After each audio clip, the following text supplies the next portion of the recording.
Da verschenken die Popcorn an einem Wahlkampfstand zur Kommunalwahl in Bayern. Popcorn. Ja, ich habe mir gedacht, echt jetzt, Popcorn.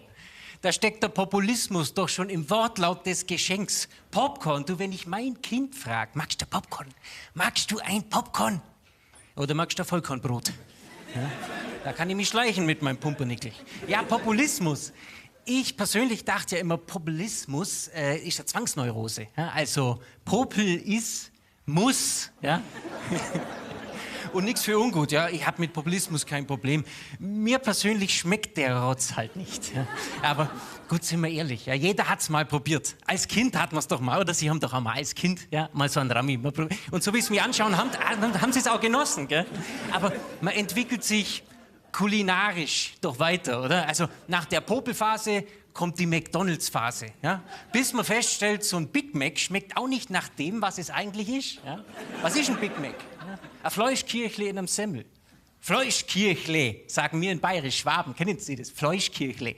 Das Wort ist gelebter Populismus. Was ist ein Fleischkirchle? Totes Tier, Muskelfleisch, Zentimeter für Zentimeter durch den Fleischwolf gedreht, zu Hackfleisch verarbeitet.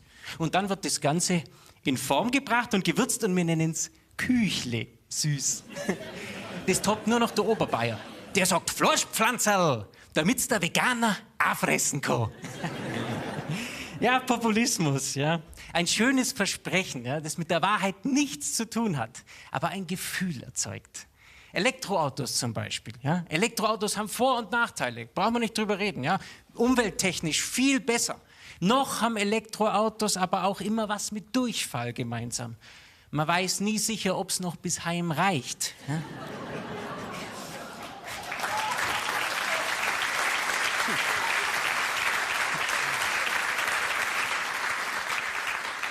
Die Diskussion pro und contra Elektroauto, die findet aber auf einer ganz anderen Ebene statt. Ich fahre neulich zum ersten Mal bei meinem Onkel mit einem Elektroauto in den Hof. Illerberg, Bayerisch-Schwaben, Germany. Mein Onkel lehnt schon am geöffneten Küchenfenster. Jesus Gott, jetzt fährt er ein Elektroauto. Null Verantwortung für die nächste Generation.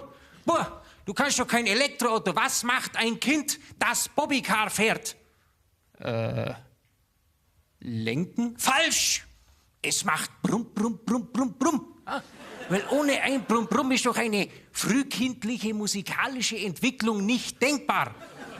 Sind wir doch mal ehrlich, Kinder, die ohne Brumm, Brumm aufwachsen, die lernen da höchstens Blockflöte und brauchen da dafür schon ein Päckle Ohrenstöpsel und einen Stutzhelm.